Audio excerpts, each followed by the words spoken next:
There is a passage in the Bible that has raised questions for centuries, a short passage, only a few verses, yet it introduces one of the most mysterious groups ever mentioned in Scripture, the Nephilim. The text appears suddenly, without warning, without detailed explanation. It speaks of a time when humanity was multiplying on the earth, when something unusual began to happen. The sons of God saw that the daughters of men were beautiful, and they took them as wives. Then the text introduces a name. The Nephilim were on the earth in those days, and then it adds something even more striking. They were the mighty men of old, men of renown. Who were they? Where did they come from?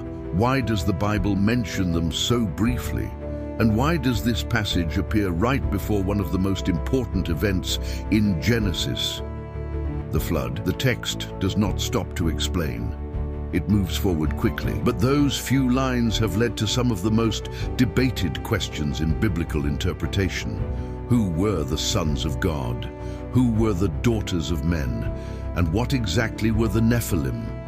To understand this passage, we must look closely at what the text says, and just as importantly, what it does not say, because sometimes the most mysterious parts of Scripture are found in the smallest details. Before we continue, if you enjoy exploring the most mysterious and debated passages in the Bible, consider subscribing to the channel.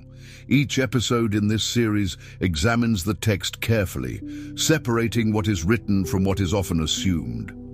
Now let's return to Genesis chapter 6, where the Nephilim are mentioned for the first and only time in this way. The passage in Genesis chapter 6 appears suddenly within the narrative. Up to this point, the book of Genesis has been describing the growth of humanity across the earth. Generations have passed since the time of Adam. Families have expanded and the human population has begun to increase. The text states that when mankind began to multiply on the face of the ground, daughters were born to them. This description sets the stage for what follows. Then, without extended explanation, a new group is introduced. The sons of God saw that the daughters of man were attractive, and they took as their wives any they chose. The statement is brief, yet it introduces a distinction between two groups, the sons of God and the daughters of man. The passage does not pause to define these terms. It simply presents the interaction between them. Immediately after this, another statement appears. The Nephilim were on the earth in those days, and also afterward. The narrative does not describe their origin in detail. It does not explain how they came to be. Instead, it places them within the timeline of the events being described. The text then adds a further description. They were the mighty men who were of old, the men of renown. This phrase suggests that they were known figures, associated with strength or reputation, yet the passage does not elaborate on their actions or their role in society. Following this, the narrative shifts again. The Lord observes the condition of humanity and sees that the wickedness of man is great upon the earth, and that every intention of the thoughts of his heart is only evil continually. This observation leads directly into the decision that introduces the flood. The placement of the Nephilim within this sequence is significant. They are mentioned in connection with a period when humanity is multiplying, when unusual relationships are described, and just before the text presents the widespread corruption that leads to judgment. Yet the passage itself remains brief. It does not provide detailed explanations. It does not clarify the identity of the sons of God. It does not describe the full nature of the Nephilim. Instead, it presents a few statements and then moves forward in the narrative. This brevity is what gives the passage its enduring mystery. The text introduces elements that raise questions but does not fully answer them. Who were the sons of God described in the passage? Why are they distinguished from the daughters of man? What is the connection between these events and the appearance of the Nephilim? And why are these figures mentioned at this exact moment in the narrative, just before the account of the flood? To approach these questions carefully, it is necessary to remain within the boundaries of the text itself. Because in this passage, what is left unexplained becomes just as important as what is stated directly. To understand the brief but significant reference to the Nephilim in Genesis chapter 6, it is important to consider the broader context of the narrative leading up to this passage.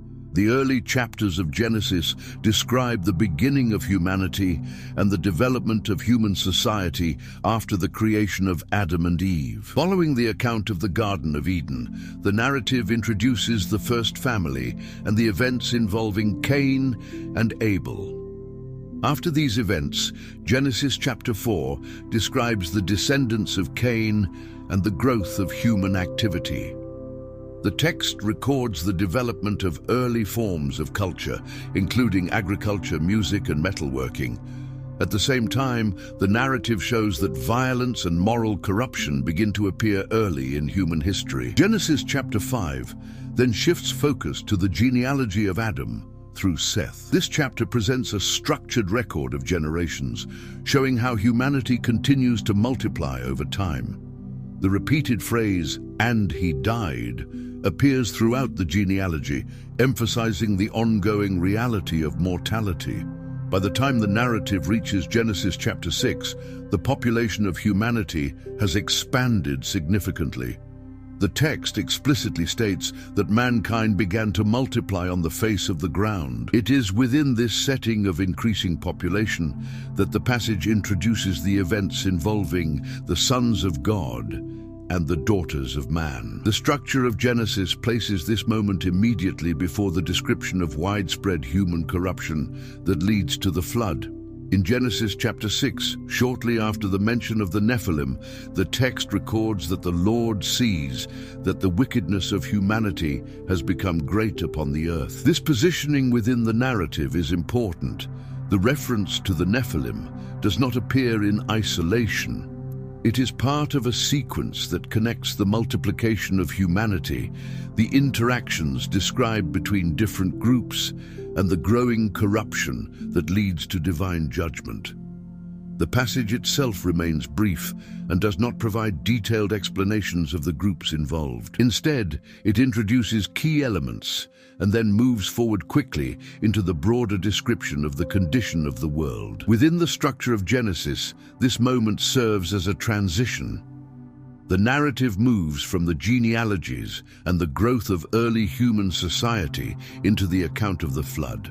The mention of the Nephilim is placed at this transition point, linking the earlier development of humanity with the events that follow. Understanding this context helps clarify why the passage appears where it does.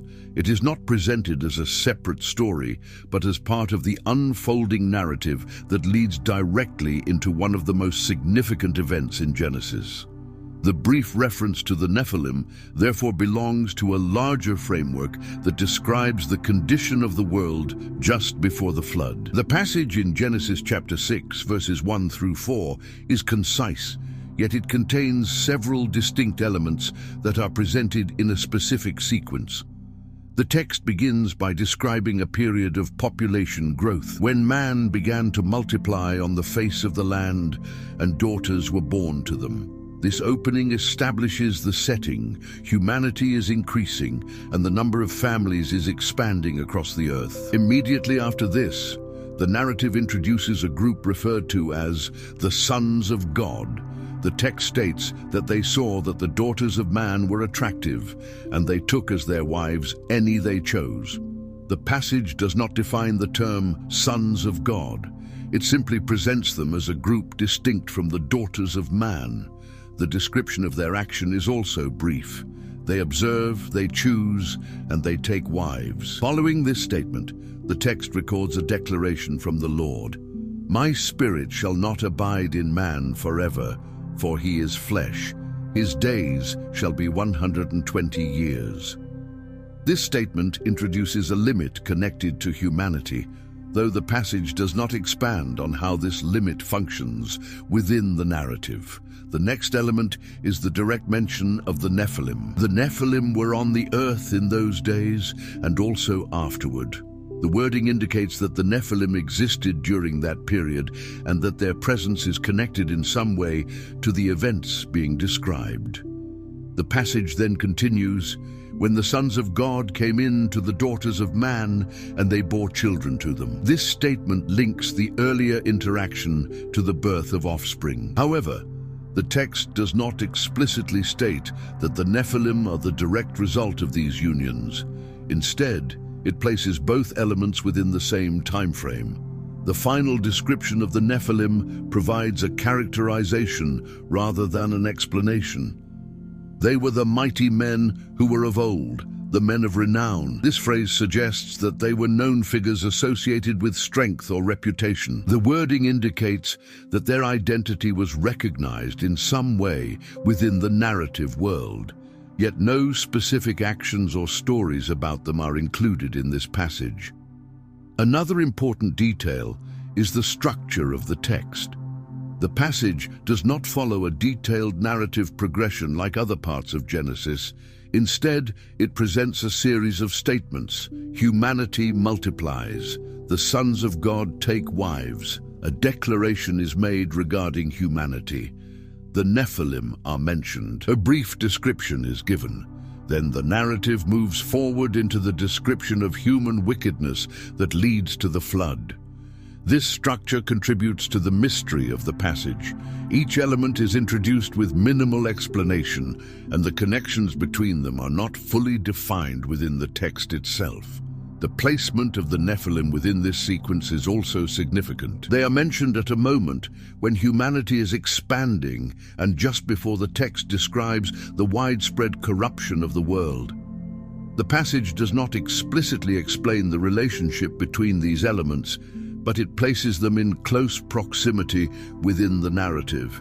Because of this, the details that are included and the details that are not both contribute to the way the passage is understood. The text provides key statements, but it does not elaborate beyond them. This prepares the way for the next stage of the study, where the possible interpretations are considered within the limits of what the text allows. The passage in Genesis chapter 6, verses 1 through 4, has been the subject of careful reading and discussion because of the limited information it provides and the questions it raises. The text itself presents several key elements: the multiplication of humanity, the mention of the sons of God, the reference to the daughters of man, the statement about offspring being born, and the presence of the Nephilim. However, the relationships between these elements are not fully explained within the passage. One of the central points of observation concerns the phrase, "sons of God." The text introduces this group without definition, simply distinguishing them from the daughters of man. Because the passage does not provide further explanation, readers have noted that the term itself is presented without clarification in this context. Another point of focus is the relationship described in the text. The passage states that the sons of God saw the daughters of man, considered them attractive, and took them as wives. It then notes that children were born from these unions. The wording connects these events, but does not describe the nature of the offspring beyond the general statement that children were born. The mention of the Nephilim follows within the same section. The text states that they were on the earth in those days, and also afterward, during the time when the sons of God came in to the daughters of man, and they bore children to them. An important observation is that the passage places the Nephilim within this time frame, but it does not explicitly define them as the direct result of these unions. The wording connects the timing of these events, yet it stops short of providing a detailed explanation of origin. The description given for the Nephilim is also limited. They are called mighty men and men of renown. These terms suggest recognition, strength, or prominence, but they do not define the nature of these individuals beyond these characteristics. Another element within the passage is the statement concerning human lifespan. The declaration that human days shall be 120 years appears within the sequence of events, but is not fully explained in relation to the other elements in the text. The passage presents this statement without elaborating on its immediate connection to the surrounding details. The structure of the passage contributes to the range of interpretations that have been considered. Because the text introduces several elements, without fully explaining their relationships, readers have carefully examined how these elements might be connected, while remaining within the boundaries of what is written. Within the limits of the passage, several points remain clear. The text describes a time of increasing human population. It introduces an interaction between two groups. It notes that children were born from that interaction. It places the Nephilim within that same period, and it describes them as known figures associated with strength or reputation. At the same time, the passage does not provide detailed definitions for key terms or fully explain the connections between the elements it introduces. Because of this, the interpretation of the passage requires careful attention to what is stated directly, as well as caution in going beyond what the text itself provides. The narrative then moves forward quickly into the description of human wickedness, indicating that the events mentioned in these verses belong to the broader context of the world before the flood. This prepares the way for the final reflection on the implications of this passage within the overall structure of Genesis. The passage in Genesis chapter 6, verses 1 through 4, carries implications that extend beyond the brief description it provides. One of the most immediate implications concerns its placement within the narrative of Genesis.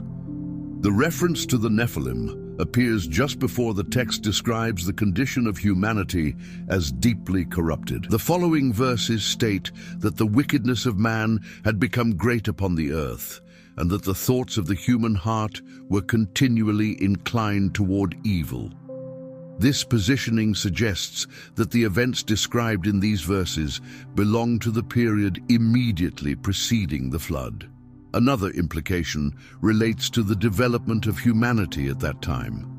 The passage begins by emphasizing that mankind was multiplying on the face of the earth. This indicates a stage in the narrative where human society had grown significantly, forming a larger and more complex population than in the earlier chapters.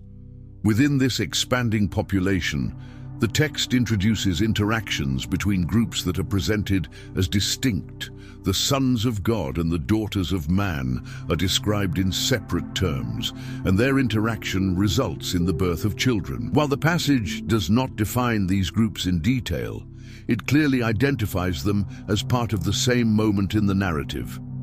The mention of the Nephilim within this time frame suggests that they are part of the world being described just before the flood.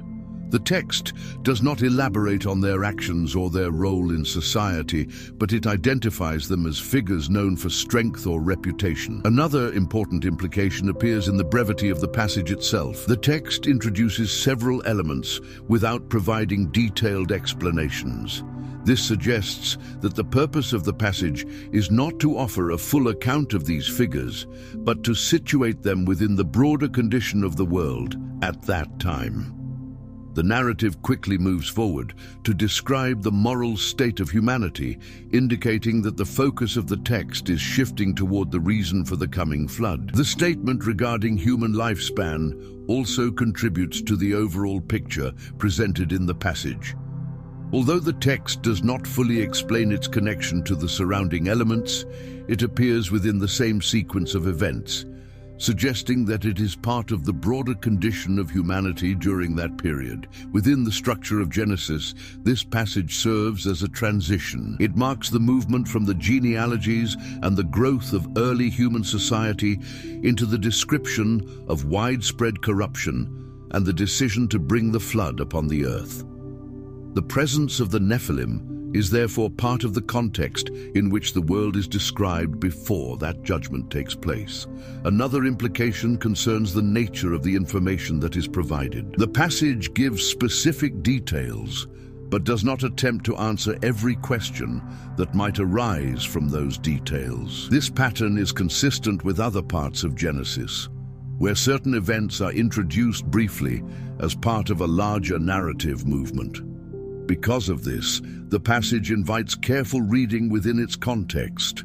It provides key elements that contribute to the understanding of the world before the flood, while leaving certain aspects undefined. This balance between what is stated and what is not explained shapes the way the passage functions within the broader story of Genesis.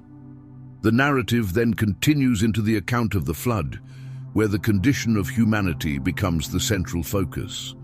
This prepares the way for the final conclusion of the episode. The passage about the Nephilim in Genesis chapter 6 remains one of the most brief and yet most discussed sections in the early chapters of the Bible. In only a few verses, the text introduces a moment in history when humanity was multiplying across the earth. It speaks of the sons of God. It speaks of the daughters of man. It describes unions between them. And then it introduces a name, the Nephilim. The text tells us that they were present in those days, that they were known, that they were considered mighty men, men of renown. But beyond these statements, the passage remains quiet. It does not define every term. It does not explain every detail. It does not expand on the full nature of these figures.